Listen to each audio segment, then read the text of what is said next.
Pokemon may not have been the first video game that I played, but it was the first franchise that I was truly invested in. The first time where I was like, I am a gamer, I'm super obsessed with this, and I want everything that says Pokemon on. It was a big part of my childhood. And of course, Pokemon is a role-playing game, and while there weren't a ton of other games out there besides, like, say, Digimon that involved monster collecting, there were many other role-playing games that I could check out, and after I got done with the Pokemon titles, and was waiting for new ones to come out, I did dabble in some of those, most particularly Kingdom Hearts. Kingdom Hearts as a franchise was another that I was super obsessed with, had just a ton of great lore to the point where the lore actually became too complicated and it became kind of a hassle for me to even try to wrap my head around the complexity of it by the time we got to the third game. But while it didn't quite have as much multimedia content as Pokemon, there was still some great manga out there to read if you were into that sort of thing. Besides the many football titles that I enjoyed in the PlayStation 2, it was those, as well as Kingdom Hearts, that were the main reasons I was booting up my PlayStation 2. But like any story-driven game, obviously I came to complete Kingdom Hearts, or I say that in air quotes, because I never was able to beat the final boss, but I got there, and I was pretty glad about that, and regardless of how many times I retried playing it, I was never quite good enough to beat the final boss as a kid, either the first or the second game. But regardless, I moved on to other role-playing games. I like Pokemon, I like Kingdom Hearts, I must like role-playing games. So I bought Rogue Galaxy, I bought Dragon Quest on the PlayStation 2. Both games that I kind of regret selling now because they are kind of collectible titles for the PS2. But regardless, I had them, I didn't enjoy them, I tried really hard to get into them, but I just never could. However, I continue to have this mindset that yes, I like role-playing games. And the 3DS and the Nintendo Switch, two systems I've talked about a ton on this channel, have a lot of good role-playing games. And on the Switch in the last few years, I became super invested in Fire Emblem Three Houses. But outside of that, and the Pokemon games available on those platforms, I haven't found a role-playing game that I truly enjoy in the same deep way that I enjoyed the original Pokemon games or the Kingdom Hearts titles. Even Kingdom Hearts 3, I made a video on talking about how I didn't really enjoy it as much as I thought I would. I didn't enjoy it as much as I enjoyed the first or the second game. And the truth is, I feel like as I've aged, I've grown out of my interest in role-playing games, but yet have continued to have this mindset that those are the games that I enjoy, and ultimately that those are the games that are the best quote-unquote value. Role-playing games oftentimes take 100+ hours to beat. There's just loads and loads of content in them, and in a world where it seems like so much content is held behind paywalls, here's a type of game where that's not often the case, and there's actually a lot of content just available to unlock through progression. And I love games that have deep progression. I talked about Need for Speed Heat and how I liked the progression in that. It was a car game. I like games that have rewarding progression, and oftentimes the leveling up in role-playing games gives me that type of progression that I want to see.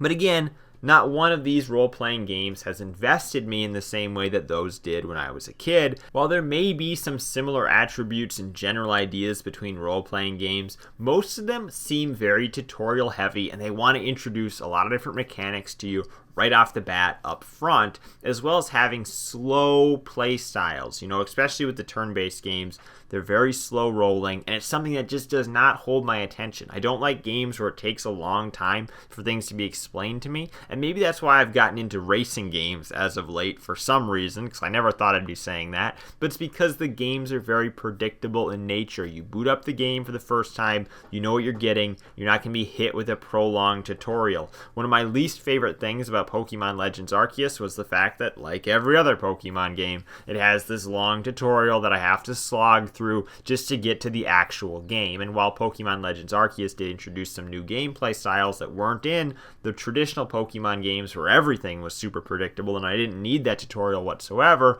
I still found the tutorials to be an absolute drag. And I contribute this problem somewhat to my interest in Call of Duty throughout my teens. When I got into playing Call of Duty, I got into a play style that was very repetitive, very predictable, and very easy for me to understand. They did not expand upon the formula very much. Sure, at one point in time they added jetpacks, pissed people off, then they were upset that they took them away. I got into this system where I would boot up the game, I knew exactly what I was going to get, I would play the game, I had fun with it, but then ultimately I tried to pull myself away from that type of gameplay. I really enjoy Halo Infinite, and I wish I could spend more time playing it. But my problem with these online games like this is, in the back of my mind, I'm like, none of this really matters. Like, none of this progression really matters. I unlock, like, you know, a skin or a different helmet or something like that for my guy, and it's like, does that really matter? Like, at some point in time, Halo Infinite will be shut down. None of this will really matter. I'm not getting a good story out of it. There is no end to it. I don't know when I'm ever going to finish it, right? Because it's a multiplayer game and you can play it indefinitely.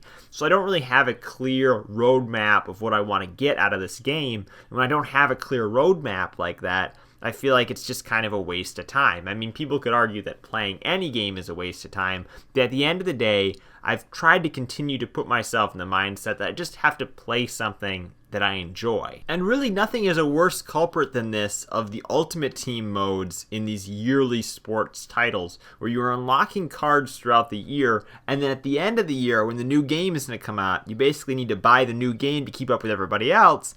And in the process, you've just reset yourself and started the clock all over again. So even though this time of the year you might be able to get some great cards in Madden, you know, some clear 95 pluses for free just through promotions, but the truth is, in the back of your head, you know that this inevitable power creep that they're doing with giving out better and better cards doesn't really matter, because you're going to need to buy the new game to keep up with everybody else in just a few more months, and you're probably never going to go back to that old team. So despite all of that, I still can't find enjoyment in role-playing games, which I perceive on paper to just appear like a better type of game. Generally speaking, they're single player. You got all the time in the world to play them. It's not like the servers are going to be shut down. These games are going to become inaccessible someday in most cases. They have a ton of content in them, often 40 plus hours just to finish the story mode. And they're sold at the same price as those traditional games that have a lot of multiplayer elements that will someday go away. So these single-player RPG experiences seem like a fantastic value, and I'm drawn to that. But I still can't get into it, and I oftentimes think that it's just because the games are too deep for my liking. I need something simpler. People complain about the fact that Pokemon is simplified. Pokemon has been regurgitating the same formula for a few decades now, but the reality is, I find some sort of comfort in that predictability that Pokemon provides. And I did like Pokemon Legends Arceus, don't get me wrong, but that traditional 8 gyms is just like something that I am so comfortable with, in the same way that people like to rewatch The Office over and over again.